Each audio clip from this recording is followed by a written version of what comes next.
तो मूवी की शुरुआत होती है जापान के एक यूनिरी गैंग से। और ये गैंग जापान के सबसे खतरनाक गैंग में से एक है जो मिडिल ईस्ट के जंगल पर रहती है। और आज तक किसी ने भी इस गैंग के एक आदमी को भी नहीं मार पाया। जहां हमेशा की तरह किसी ने यूनिरी गैंग को मारने की धमकी दे दी है कि आज रात को उनके गैंग के सभी लोगों को मार दिया जाएगा। जहाँ इस गैंग के दो लीडर केन और योशी ने अपनी सिक्योरिटी को काफ़ी ज़्यादा बढ़ा दिया था। जहां योशी केन को बताता है कि कोई लड़की यहां आने वाली है जो शैडो गैंग की ग्रुप से है, जो हमारे ऊपर हमला करने वाली है। अब केन इस बात को ज़्यादा सीरियसली लेता नहीं है। तभी वहां एक लड़की आती है और ये लड़की कोई किलर नहीं थी, वो तो केन का मनोरंजन करने के लिए आई थी। केन उस लड़की के साथ कुछ करने की कोशिश करता, तभी वहाँ एक शैडो गैंग की मेंबर आकर केन का गर्दन उड़ा देती है। आवाज़ सुनकर बाकी के लोग अंदर पहुंचते हैं। योशी उस लड़की से पूछता है केन को किसने मारा। वो लड़की बताती वो उस स्टेचू के पीछे छिपा हुआ है।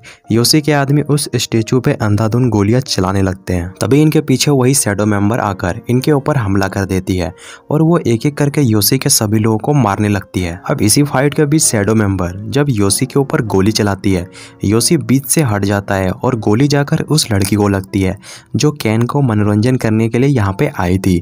उसका ध्यान भटकता है और योशी उस शैडो मेंबर को गोली मार देता है। योशी जब उस शैडो मेंबर के मुंह का कपड़ा हटाता है, वो सच में एक लड़की थी। तभी अचानक से वहाँ की लाइट चली जाती है।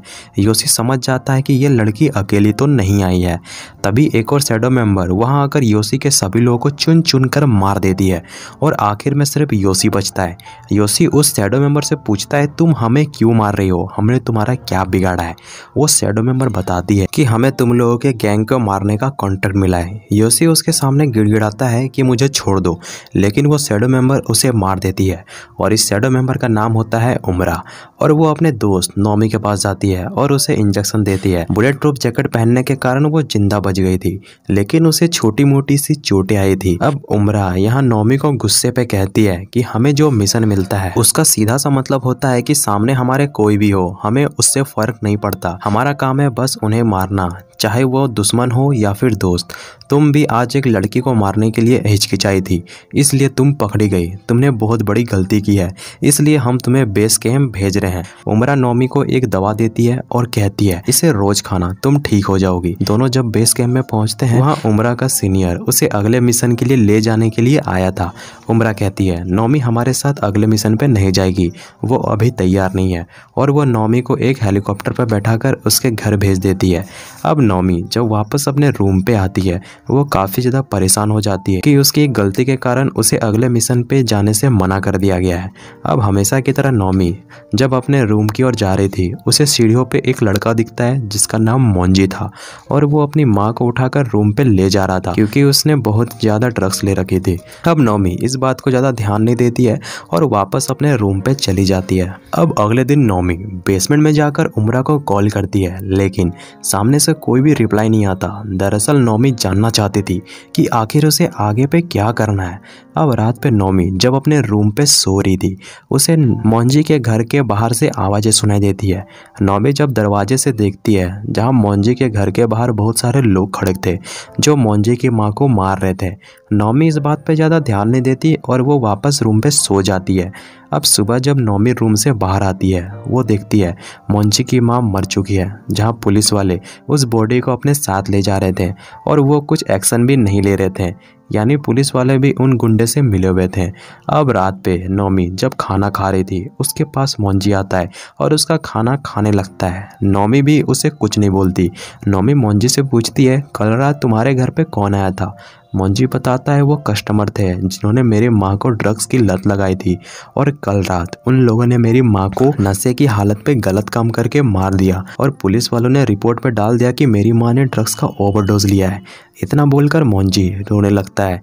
अब नोमी मोंजी को अपने साथ उसके माँ के कब्र के पास ले जाती है, जहाँ मोंजी कब्र में अपनी माँ से माफी मांग रहा था कि वो कुछ भी नहीं कर पाया। नोमी मोंजी को पूरे शहर घुमाती है और दोनों अब एक अच्छे दोस्त बन जाते हैं। अब अगले दिन नोमी जब सुबह उठती है तो उसे मोंजी के घर के दरवाजा खुला हुआ मिलता है। तभी वहाँ एक जैकी नाम का बंदा घर पे आता है जो अपने हाका नाम के बॉस से बात कर रहा होता है, जो उसे सारे सबूत को घर से लाने के लिए कहता है। जैकी घर की तलाशी लेता है। जहाँ बाथरूम पे उसे वो सबूत मिल जाता है।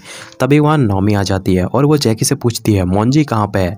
जैकी अपना मुंह नहीं खोलता। मार खाने के बाद कहता है मैं तो सिर्फ हाका के लिए काम करता हूँ, किडनैपिंग मर्डर दूसरे गैंग के लोग करते हैं। नॉमी जैकी से उसे हाका के पास ले जाने के लिए कहती है। वो नॉमी को समझाता है कि तुम गलत आदमी से पंगा ले रही हो। जैकी नॉमी को हाका के बार पे लेकर आता है जहाँ उसकी मुलाकात सोया से होती है जो कि हाका की बहन है। जैकी सोया को बताता है कि ये हाका से मिलना चाहती है, यह उसकी कस्टमर है। हाका नॉमी से मिलना चाहती है या फिर नहीं, यह पूछने के लिए वो हाका के पास चली जाती है। इधर नॉमी बार के सारे सीसीटीवी फुटेज को चेक करती है जहाँ से उसे मालूम पड़ जाता है कि मोंजी को यहीं पे लाया गया है। नॉमी गुस्से में बार के गार्ड्स को मारने लगती है और वो हाका के रूम पे जाकर पहले तो सोया को मारती है और फिर हाका के ऊपर टूट पड़ती है और उसे बहुत बुरी तरह से मारने लगती है। तभी सोया की आंख खुलती है और वो गन से नॉमी के ऊपर शूट करती है, लेकिन गोली हाका को लग जाती है जिससे उसकी मौत हो जाती है। अब इतनी ज़्यादा गोलीबारी हो जाने के कारण वहाँ पे पुलिस आ जाती है। नॉमी और जैकी कार पे बैठकर वहाँ से भाग जाते हैं। अब हाका की मौत के बाद जैकी की हालत काफ़ी ज़्यादा खराब हो जाती है। अब सभी को लगेगा कि यह सब पे जैकी भी मिला हुआ है। वो नॉमी को कार से बाहर निकाल देता है और उसे वहीं पे छोड़ देता है। इधर हाका का दोस्त परास को मालूम पड़ता है कि किसी ने उसके दोस्त को मार दिया है। परास जब बाहर के सीसीटीवी कैमरे को चेक करता है उसे नॉमी दिख जाता है और उसकी फ़ोटो परास गवर्नमेंट के बेटे आरियल को कॉल करके भेज देती है और बताता है कि इसी लड़की ने हाका को मारा है। अब ये तीनों गवर्नर के अंडर पे काम करते थे जहां आरियल उसका बेटा है। ये तीनों लोग आरियल, परास और हाका शहर के सारे इलीगल काम करते हैं और वो ऐसा इसलिए कर पाते हैं क्योंकि पॉलिटिशियन इनके सपोर्ट में है। जहाँ आरियल ने मोंगी को किडनैप करके रखा था और वो उसे काफ़ी ज़्यादा टॉर्चर भी करता है। दूसरी तरफ अब हम उम्रा को देखते हैं जिसे एक मिशन पे भेजा गया है जहां वो सभी लोगों को एक एक करके मार देती है। जहां आखिर पे उम्रा की मुलाकात उसके एक दोस्त नियो से होती है। दोनों के बीच फाइट होती है जहां नियो उम्रा से कहती है तुम हमारे साइड आ जाओ, हमारी जिंदगी हमारे हाथ पे है, ना कि कोई दूसरा हमें कंट्रोल करे। नियो उम्रा को बताती है कि वो प्रेग्नेंट है। उम्रा ये देखकर शॉक्ड हो जाती है क्योंकि उसके समुदाय पे कोई भी माँ नहीं बन सकता था। उम्रा नियो से कहती है मैंने तुम्हें नहीं देखा, तुम यहाँ से चली जाओ। नियो जैसे ही दरवाज़ा खोलती है उसके सामने उम्रा का दोस्त आ जाता है जो नियो को मार देता है। उम्रा को काफ़ी बुरा लगता है। उम्रा जब मिशन कंप्लीट करके वापस जा रही थी तभी उसे मालूम पड़ता है कि नॉमी ने गवर्नर के बेटे को मार दिया है और शहर के सारे गुंडे अब उसके पीछे पड़ गए हैं। उम्रा का सीनियर उम्रा को ऑर्डर देता है कि कोई दूसरा आदमी नॉमी को पकड़े, उससे पहले तुम उसे ढूंढकर मार दो। यानी नॉमी अब बहुत बुरी तरह से फंस चुकी है क्योंकि उसे हर कोई मारना चाहता है। दूसरी तरफ जैकी जो अपनी बूढ़ी माँ का इलाज कर रहा होता है तभी वहाँ परास अपने लोगों के साथ आ जाता है और जैकी से उस लड़की के बारे में पूछता है कि वो कहाँ पे है। जैकी बताता है कि मुझे नहीं मालूम। तभी अचानक से नॉमी परास के लोगों के ऊपर हमला कर देती है और सभी लोगों को एक एक करके बेरहमी से मारने लगती है और आखिर में जब नॉमी परास को मारने वाली थी तभी पीछे से जैकी नॉमी को पकड़ लेता है और मौका मिलते ही परास अपनी कार पे बैठकर वहां से भागने लगता है। नॉमी भी उसका पीछा करने लगती है। तभी एक गाड़ी नॉमी की बाइक को टक्कर मार देता है जिससे नॉमी घायल हो जाती है। तभी वहाँ आरियल भी आ जाता है और वो नॉमी को काफ़ी तड़पा के मारना चाहता है। इसी बीच परास जब नॉमी के काफ़ी करीब जाता है नॉमी परास को मार देती है। यह सब देखकर आरियल का दिमाग खराब हो जाता है और वो नॉमी को चेन से बांधकर उसे मारने वाला था। तभी उसके डैड वहाँ आ जाते हैं और वो आरियल को समझाते हैं कि यह लड़की मोंजी के लिए कुछ भी कर सकती है। कल काबिल के साथ हमारी डील होने वाली है, हम इसे उनके सारे लोगों को मारने के लिए कहेंगे जिससे ड्रग्स भी हमारा होगा और पैसा भी। उसके बाद तुम उसे जैसे चाहो वैसे मार सकते हो। और आरियल जैकी और मोंगी को नॉमी के रूम पे भेज देता है जहाँ इन लोगों ने मोंगी को इतना मारा था कि वो ठीक से बोल भी नहीं पा रहा था। अब अगले दिन सभी लोग ड्रग्स डील के लिए निकल जाते हैं जहाँ मोंजी गवर्नर की कार पे बैठा था और नॉमी आरियल की कार में। आरियल नॉमी से कहता है ड्रग्स डील होने के बाद तुम्हें काबिल को मार देना है, नहीं तो मोंजी नहीं बचेगा। अब दोनों गैंग के लोग आमने सामने आ जाते हैं जहां काबिल का एक आदमी पैसे लेकर आता है और इधर से नॉमी ड्रग्स लेकर जाती है। नॉमी ड्रग्स देकर पैसे वाला बैग वापस उठाकर ले आती है। आरियल नॉमी को गन देकर कहता है उसका सिर पे गोली मारना। आर्यन चिल्लाकर काबिल से कहता है तुम्हारा बोनस ले जाओ। नॉमी काबिल के पास जाती है और वो उसे गोली मारती है। इधर जैकी को मालूम पड़ता है कि मोंजी मर गया है। वो यह बात नॉमी को बता देता है। नॉमी का दिमाग खराब हो जाता है और वो उल्टा आर्यन के लोगों लोगों के ऊपर हमला कर देती है और काबिल को मालूम पड़ जाता है कि आर्यल उसे धोखा दे रहा था। वो अपने सभी आदमियों को आर्यल के ऊपर हमला करने के लिए कहता है। दोनों गैंग के बीच गोलीबारी शुरू हो जाती है, जहां जैकी जानबूझकर कार का दरवाजा खोल देता है, जिससे काबिल के लोग गवर्नर को गोली मार देते हैं।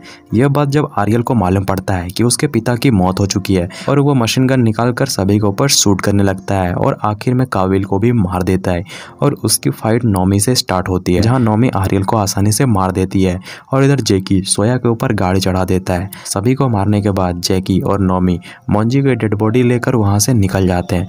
तभी कोई साइड से इनकी कार को ठोक देता है और वो और कोई नहीं उमरा और उसका बॉस था। उमरा नोमी से कहती है, तुमने बहुत बड़े बड़े लोगों को मार दिया है, जिससे बहुत सारे लोग अब तुम्हारे पीछे आएंगे और तुम्हारे चक्कर में हम भी फंस जाएंगे।